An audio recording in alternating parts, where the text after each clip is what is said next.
The night was cold, the road slick with rain, and the air thick with tension. Flashing red and blue lights cut through the darkness on the New Jersey Turnpike. A black woman lay wounded, her hands bound, her eyes wide, not with fear, but with a quiet, burning defiance. That woman was Assata Shakur. To some, a fugitive. To others, a freedom fighter. As police swarmed the scene and headlines blared her name, few knew the truth behind those eyes.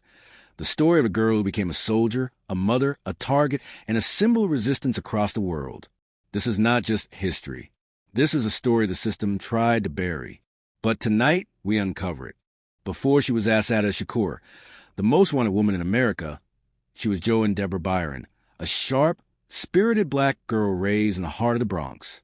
Born on July 16, 1947, in Jamaica, Queens, and raised between the streets of New York City and the deep southern traditions of Wilmington, North Carolina, Joanne's early life was split between two worlds: the electric pulse of urban struggle and the quiet, simmering tension of Jim Crow America. Raised by her maternal grandparents after her parents separated, Joanne's early years were shaped by a sense of resilience passed down from generations who had learned to survive in a world stacked against them. Her grandmother, a devout and dignified woman, taught her pride. Her grandfather, a quiet man with strong hands and heavy eyes, taught her silence could speak volumes. But it was in the chaos of the Bronx, its corners buzzing with music, arguments, and revolution, that Joan began to ask deeper questions about the world around her. In school, she was bright but restless. Teachers labeled her as difficult.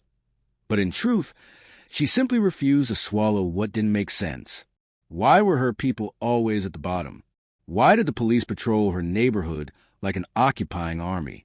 Why did every black child she knew learn early to lower their voice and raise their hands? By the time she entered college at Manhattan Community College and later City College in New York, Joan was hungry for knowledge, for justice, for a path. The civil rights movement had opened a door, but she saw that marching alone wouldn't be enough. As she listened to Malcolm X, read Angela Davis, and studied the colonial struggles of Africa and Latin America, Joan began to see her reflection in the global fight against oppression. Her name would soon change. So would her mission. But before the world knew her as Assata, the seeds of rebellion had already taken root in the soul of the girl from the Bronx. By the late 1960s, America was ablaze. Cities burned with rebellion. Students flooded the streets, and black voices rose in fierce resistance. Amid this storm, Joan Deborah Byron had become Assata Shakur, a name rooted in African heritage, meaning she who struggles and thankful warrior. It was more than a name. It was a declaration. Assata found her tribe in the Black Panther Party, a radical organization born in Oakland and spreading like wildfire across the country. She was drawn to their fearlessness, their discipline, and their audacious demand for power to the people. But Assata was no blind follower. She questioned, she studied, and she listened. It wasn't long before she began to see fractures within the movement and outside of it. As she moved deeper into activism, she also moved close to danger. The Panthers were under siege by CONTLPRO, the FBI's covert program aimed at neutralizing black radicals. Friends disappeared. Leaders were arrested or assassinated. Assata, ever observant, began to question the growing disunity and male-dominated hierarchy within the party. Eventually, she aligned herself with the Black Liberation Army, BLA, a decentralized group that believed the struggle had moved beyond protest and into armed resistance. For Assata, it wasn't about violence. It was about survival, about refusing to be hunted without fighting back. Life on the run became her norm. Safe houses, aliases, whispered instructions. She moved like a shadow through cities and boroughs, helping organize, writing political education papers, and training in self-defense. The state painted her as dangerous. But to many in the movement, she was a living symbol of defiance, beauty, and clarity. Still, the heat was rising. Surveillance was tightening. And on one fateful night in 1973, it would all come crashing down. It was a night of May 2nd, 1973. A car carrying Assata Shakur and two companions was pulled over on the New Jersey Turnpike. The air was tense. What happened next would become one of the most controversial moments in American legal history. Gunfire erupted. When the smoke cleared, Trooper Werner Forster lay dead. One Panther was killed, another wounded, and Assata herself was bleeding from a bullet wound in the arm and back. She was taken into custody, handcuffed to a hospital bed, and quickly cast in the media as a cold-blooded cop killer. But the details were murky. Ballistics didn't match. Her wounds suggested she couldn't have fired a weapon. Yet, none of that seemed to matter. Assata faced trial after trial for alleged robberies, assaults, and the turnpike shooting. Some charges were dropped. Others resulted in acquittals. But the state was relentless. With the full force of the FBI and state authorities behind them, prosecutors finally secured a conviction in 1977 for the murder of Forster. She was sentenced to life plus 33 years. Behind bars, Assata never stopped fighting. She read, wrote, and taught fellow inmates. She described prison as a modern-day plantation, a machine built to break the minds and bodies of black people, especially black women. In her famous open letters, she told the world, "I am a 20th century escaped slave." Her imprisonment sparked outrage and solidarity. Black activists, artists, and international allies rallied to her cause. They saw through the smear campaigns and saw her for what she was, a target of political persecution, a woman punished not for killing, but for daring to live free. Yet Assata had no plans to die in a cage. Even as the bars closed around her, a secret plan was already in motion. The next chapter of her life would begin not in prison, but in escape. It was a gray autumn day in 1979 when the walls of the Clinton Correctional Facility for women in New Jersey were breached not by force, but by precision. In an operation that stunned the nation, Assata Shakur vanished from behind bars. It was bold. It was silent. It was successful. 3 armed individuals, posing as visitors, overpowered prison guards, secured Assata and drove her to freedom. The FBI called it a terrorist breakout. To many in the black liberation struggle, it was a rescue mission, a reclaiming of a warrior imprisoned by a system that never intended to give her a fair chance. For years, Assata moved like a ghost. Rumors placed her in the Caribbean, in Africa, in safe houses from Harlem to Havana.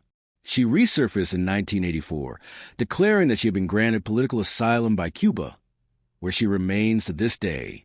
The island became both refuge and exile, a place where she could breathe, speak, and live without chains, even as the U.S. government labeled her a terrorist and offered $1 million for her capture.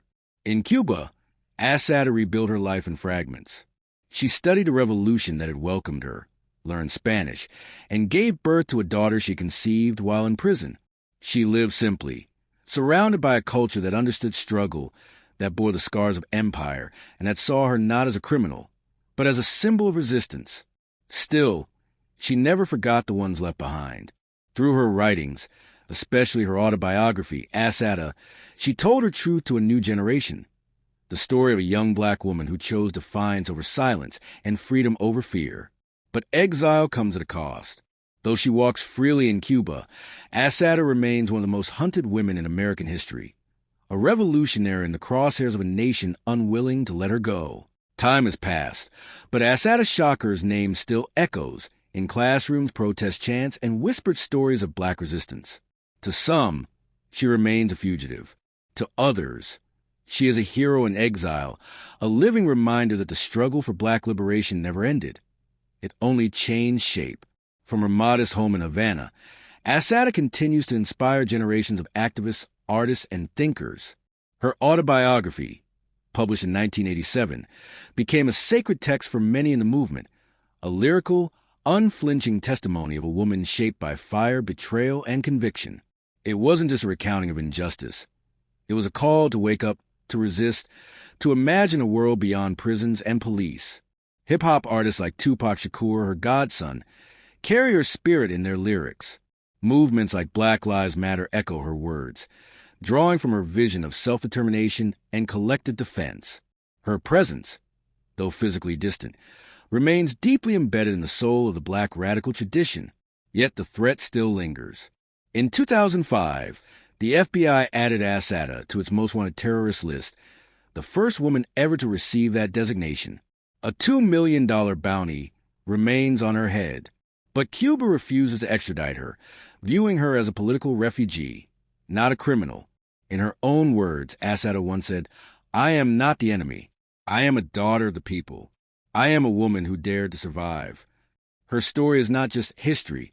It is a mirror that reflects the cost of truth, the price of resistance, and the enduring power of black womanhood in the face of empire. Assata Shakur's journey is far from over. Her story is a testament to the courage it takes to stand against an unjust system, to fight when the odds are stacked against you, and to continue resisting even in exile. She proved that the quest for freedom is not only about survival, but about dignity, truth, and the unbreakable spirit of resistance. As her legacy lives on, we are reminded that the struggle for justice is ongoing. Assata's defiance, strength, and vision continue to inspire, reminding us that freedom is not just a right, but a fight. If you've been moved by this story of courage and resilience, make sure to subscribe to this channel. There are countless untold stories of resistance, revolution, and legacy that we'll continue to share with you. Join us as we explore more powerful stories that have shaped our world. Stay tuned, stay engaged, and keep fighting for the truth.